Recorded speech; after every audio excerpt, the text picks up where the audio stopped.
Unión Europea reconoce el papel de la sociedad civil y de los defensores de los derechos humanos.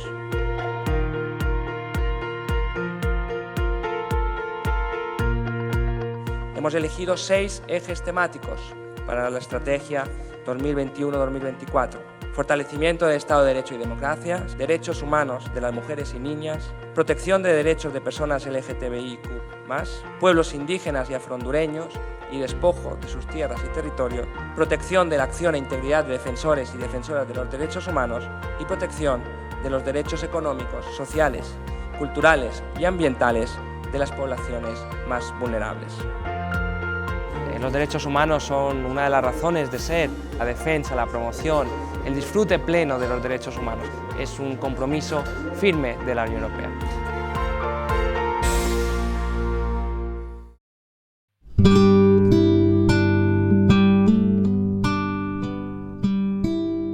Se pretende atender desde ProDerechos aquellos grupos que han sido tradicionalmente excluidos, vulnerabilizados.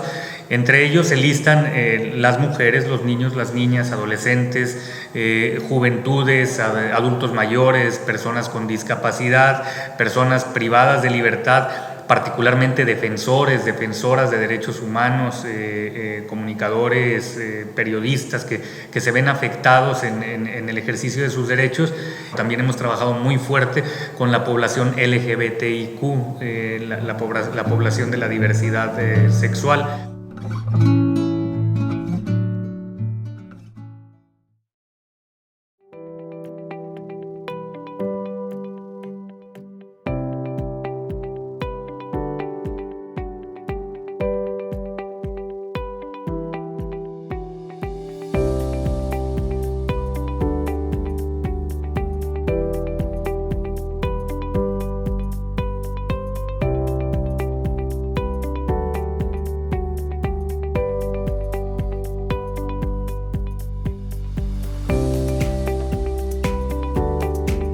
Las últimas elecciones que tuvieron lugar en 2017 crearon un sinnúmero de problemas a nivel social, político, económico, y se fue gestando la idea de apoyar la institucionalidad electoral.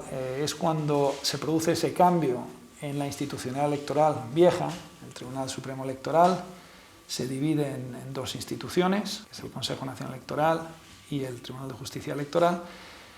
Es cuando se ve la oportunidad de poder apoyar y fortalecer esta institucionalidad.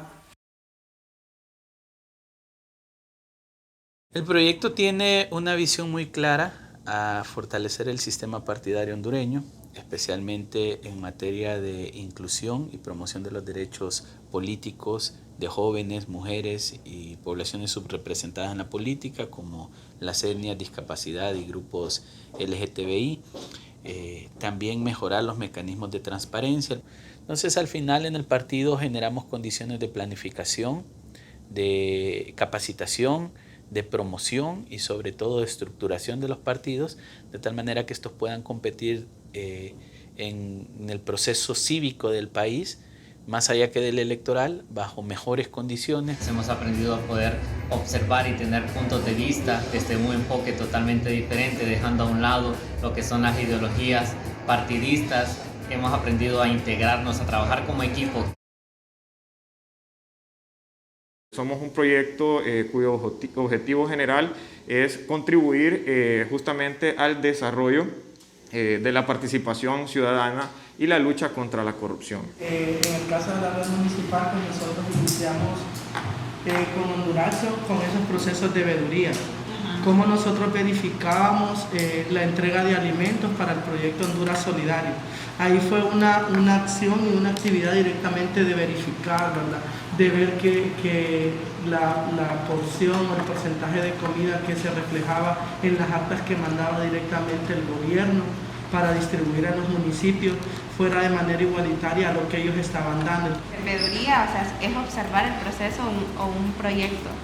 La auditoría son los pasos en los cuales usted se va a dar cuenta realmente en qué se va a invertir, cómo se invierte, cómo se ejecuta, quiénes son los que están participando en las actividades y de qué manera usted puede incidir como joven.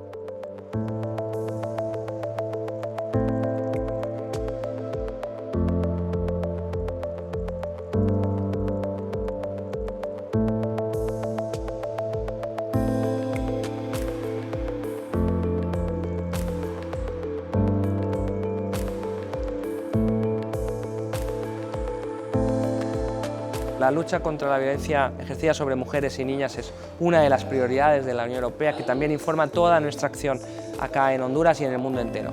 En ese sentido tenemos muchísimos proyectos también, tanto con la sociedad civil como con el Estado, para fortalecer una cultura de la igualdad, para concienciar a la población de los derechos de las mujeres y las niñas, y sobre todo de que es absolutamente intolerable que alguien muera simplemente por ser niña o mujer o sea maltratada.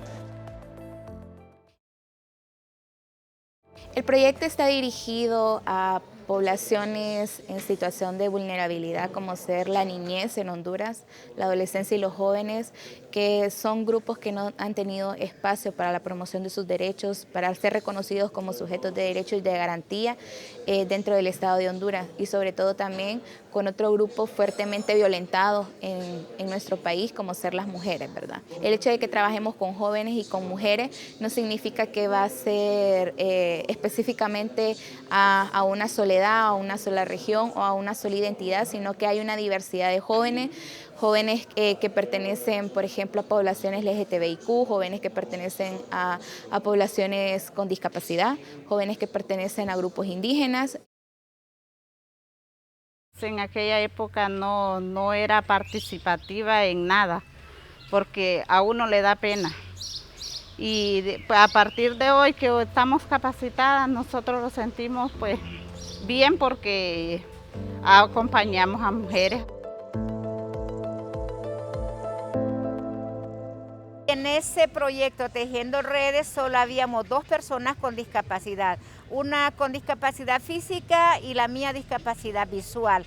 Fue realmente sorprendente escuchar la temática que ellas tenían y cómo también éramos incluidas nosotras, que nos visualizaban, no estábamos simplemente pintadas, y eso fue importantísimo para poder avanzar más con la defensa de los derechos de la mujer.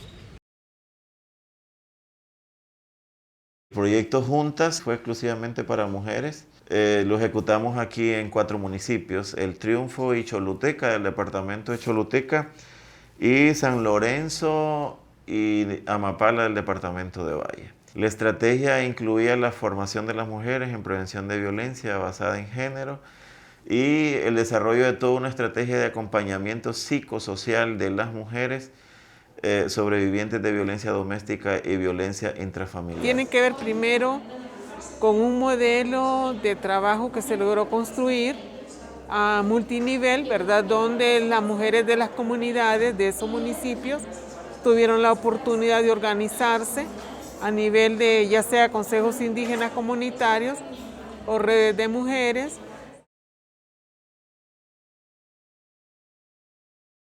La iniciativa Spotlight es un programa que representa quizás el programa conjunto más grande alrededor del mundo para el abordaje de la violencia contra las mujeres y las niñas de manera coordinada entre el Sistema de las Naciones Unidas y la Unión Europea. El programa está trabajando en todos los continentes a nivel mundial, pero en el caso específico de América Latina, se ha también hecho un énfasis en lo que es el abordaje a la situación de femicidios.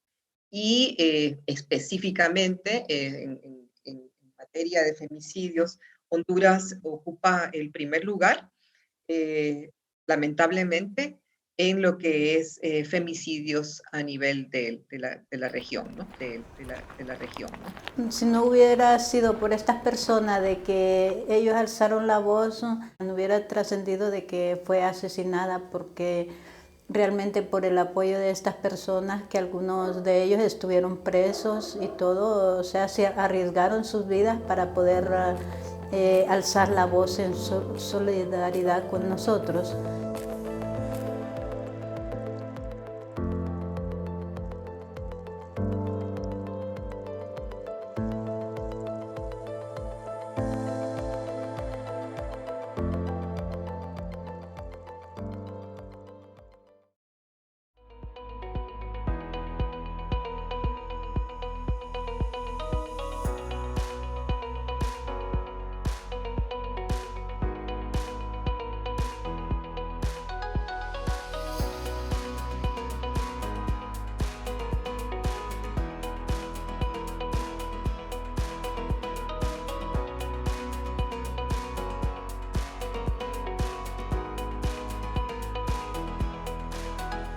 En el contexto actual, alrededor de 10 personas han perdido la vida precisamente por la ola de violencia, la discriminación, la falta de políticas públicas que existen en el Estado y obviamente la falta de voluntad política. Nos juntamos en consorcio con 4 organizaciones y también con OICO, ¿verdad? Que es la organización que coordina como el consorcio, pero también nos juntamos con organizaciones aliadas estratégicas, en el caso de Honduras, con Somos CDC, ¿verdad? Organización que hemos venido acompañando desde varios años y haciendo incidencias colectivas. Hablar de las personas privadas de libertad en Honduras es hablar de diferentes contextos. Depende de la región, depende la zona donde usted vaya, va a encontrar un contexto sumamente diferente. De diferentes manifestaciones de violencia, manifestaciones de discriminación a las que se enfrentan las personas LGBT, privadas de libertad. Hemos hecho algunas acciones de fortalecimiento del mecanismo precisamente ya con la creación de juntas locales especiales en materia LGBT para que estas puedan ser el garante del monitoreo y seguimiento a la situación de derechos humanos a las que se enfrentan estas personas en los centros penales.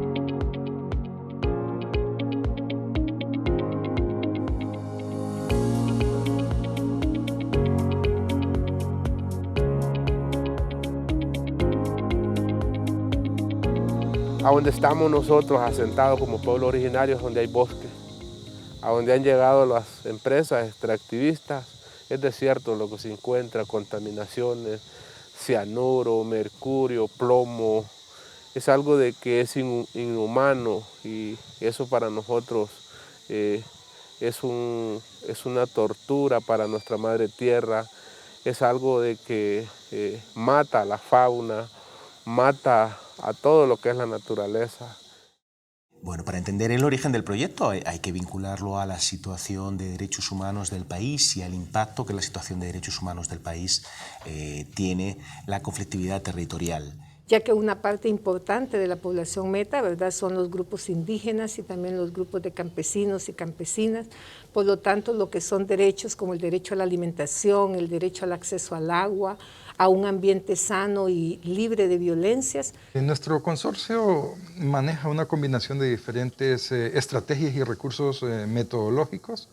Hablamos de formación, creación de espacios de diálogo, campañas públicas, hay un mapeo de actores en los territorios donde trabajamos, hay generación de evidencia y acciones de veeduría, es uno de los temas que estamos impulsando mucho, ¿verdad?, en los territorios. Una de las motivaciones mías es ver a nuestro pueblo diferente, ver a mis hijos diferentes, ver a mi pueblo indígena que ya no sea marginado, que ya no vivamos con violaciones a derechos humanos, abuso de autoridad. Una de las luchas que más me encanta es que los ríos sigan siendo ríos. Eso es lo que nosotros queremos. También los ponemos a pensar, no solo yo, sino el Consejo, que los bosques sigan siendo bosques. Ya no queremos desierto. Este proyecto surge de la necesidad de las comunidades, particularmente de las comunidades campesinas, que están presentes en 5 departamentos, donde tiene presencia Plan y nuestras socias, la Asociación Nacional de Campesinos Hondureños y la Central Nacional de Trabajadores del Campo, donde hay bastante presencia del sector campesino y una problemática bastante grave en el tema de derechos humanos por el acceso a la tierra. Aquí en La Paz pues tenemos 2 mártires que perdieron su vida por la lucha al acceso a la tierra. Y bueno, después ha venido un proceso de persecución, de criminalización, encarcelamiento, enjuiciamiento. Se trabaja la defensa de las mujeres, la violencia contra las mujeres. Se está trabajando mucho mejor. La defensa de los niños y niñas está en riesgo, también se está trabajando en eso. Y bueno, de hecho ya tenemos un observatorio de derechos humanos aquí. El observatorio, con las bases de la ANASH y de la CNTC, ha desarrollado procesos de conformación de lo que llamamos redes de defensores y defensoras de tierra, territorio y recursos naturales.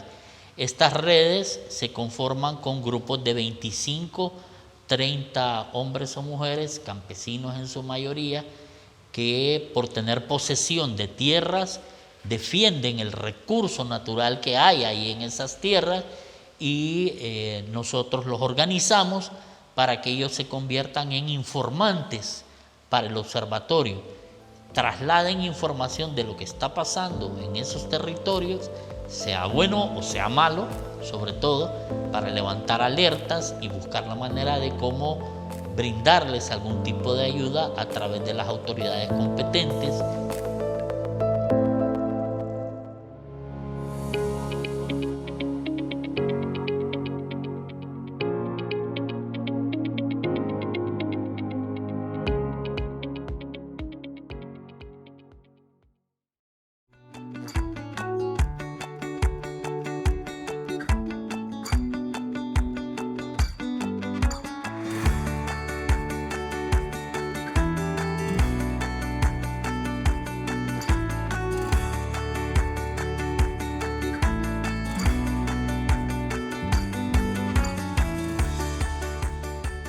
Una responsabilidad de todo ser humano de proteger los derechos humanos y los bienes comunes porque son los que nos dan la vida.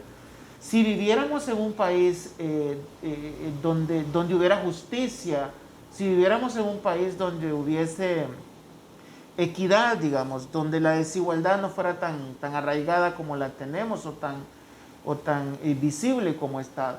Pero desgraciadamente Honduras es uno de los países más peligrosos para ejercer derechos humanos.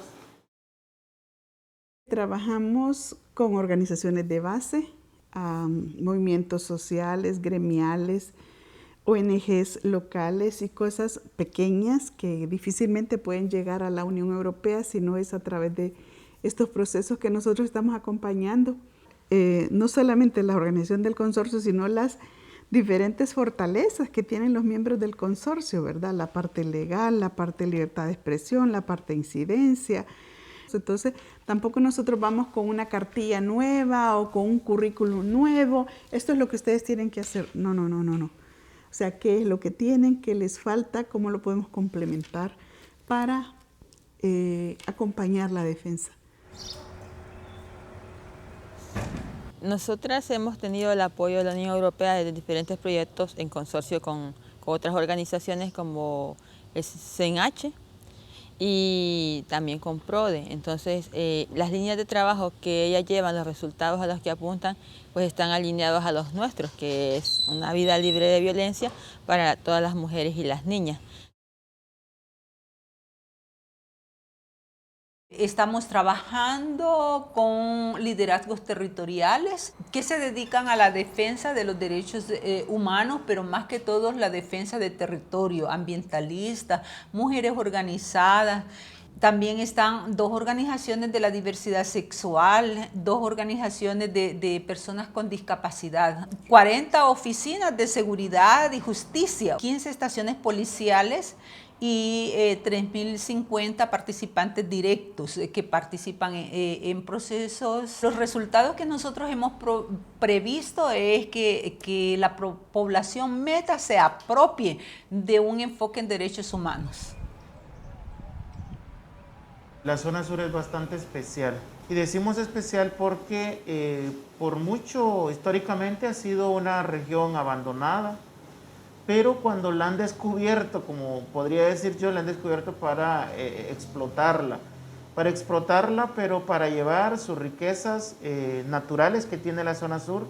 En este sentido, en el tema de derechos humanos está enmarcado en fortalecer los conocimientos de los defensores y defensoras de derechos humanos para poder ser parte y poder conocer la guía específicamente para poder acceder a tener beneficios de parte del mecanismo de protección como defensores. Aunque si bien es cierto, es en las concentraciones poblacionales como Tegucigalpa y San Pedro Sula, donde hay un incremento de violencia denunciada, digamos, pero es en la población indígena, campesina, en donde hay muchísima violencia que no se denuncia. Entonces, mirando estas dificultades que estamos encontrando nosotras en violencia contra las mujeres y todo el incremento y sobre todo la no denuncia, nos propusimos pues continuar trabajar en esos territorios del Empira, o sea, Gracias, Intibucaya, Meranguila, La Esperanza y también en la zona de Choluteca, y que les enseñamos qué pensábamos nosotras con estas mujeres jóvenes, que al final pues fue un éxito, porque fortalecimos la capacidad como comunicadoras, ¿verdad? Como comunicadoras estudiantiles en sus comunidades, y ellas forman al final, después de todos los talleres recibidos, una página de Facebook que se llama así, Mujeres Jóvenes Indígenas Campesinas Lencas. Pues es la unión de varias jóvenes que tienen el deseo de erradicar la violencia de género en nuestros departamentos, en nuestras ciudades, en nuestros municipios. Y pues aquel sentimiento de enojo y de ira cuando vemos a nuestras compas asesinadas, a nuestras compas violentadas. Berta Cáceres es la lucha de miles de mujeres indígenas, es la representación en sí de las mujeres que luchan a diario desde sus trincheras. Berta Cáceres es una insignia para nosotras.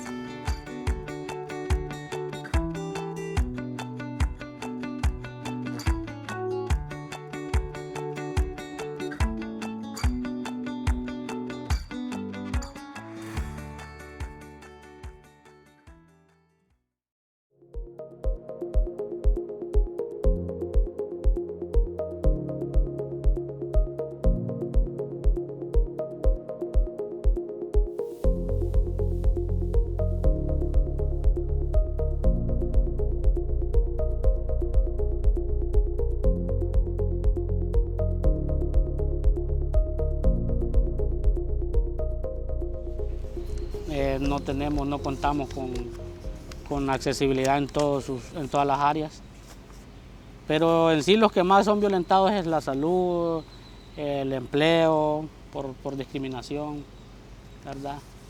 Eso le podría mencionar en derechos sociales. Individuales pues hay un montón que como persona la sociedad lo excluye por tener una discapacidad.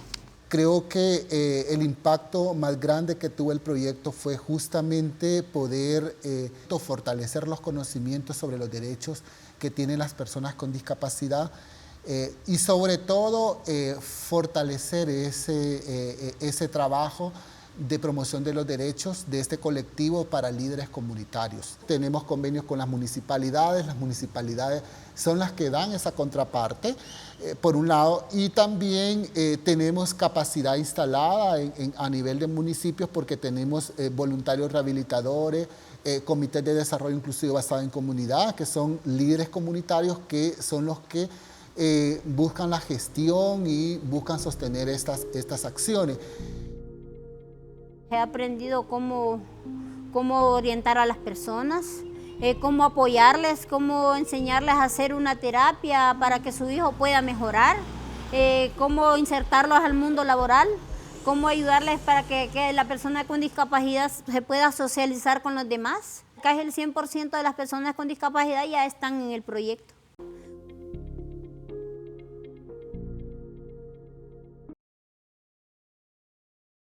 Para nosotros los desafíos más grandes y urgentes del proyecto el contribuir de alguna manera a dar una nueva política penitenciaria al país.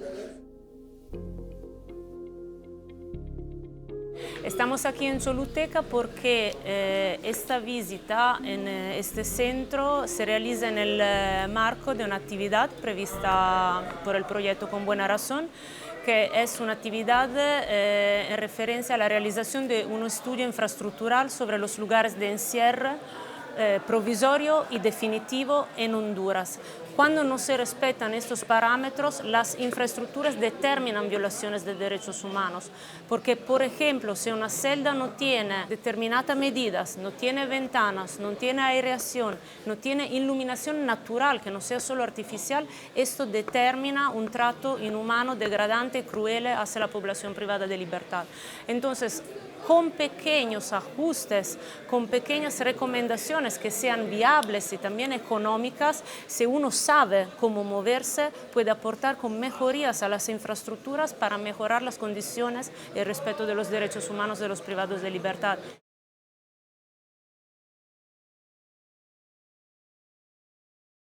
Acuérdense que al inicio de la pandemia había un estado de excepción que más bien obligaba a los defensores a quedarse en su casa, ni podían ejercer su labor.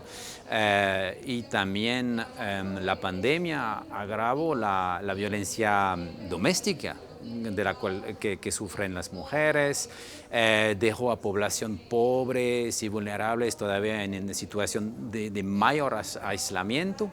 Entonces ese proyecto creo que fue una buena combinación entre la defensa de derechos humanos, pero en un contexto del COVID-19. Y que estamos visibilizando las violaciones a los derechos humanos en el marco de esta pandemia. Que estamos trabajando con grupos muy vulnerabilizados, por ejemplo, como las poblaciones indígenas tolupanas, ubicadas en el departamento de Yoro, con núcleos comunitarios de base, también poblaciones campesinas que también son muy vulnerabilizadas, ubicadas también en los sectores de Atlántida, con mujeres, con redes de mujeres en zonas muy postergadas del país, que para nosotros han sido muy significativos.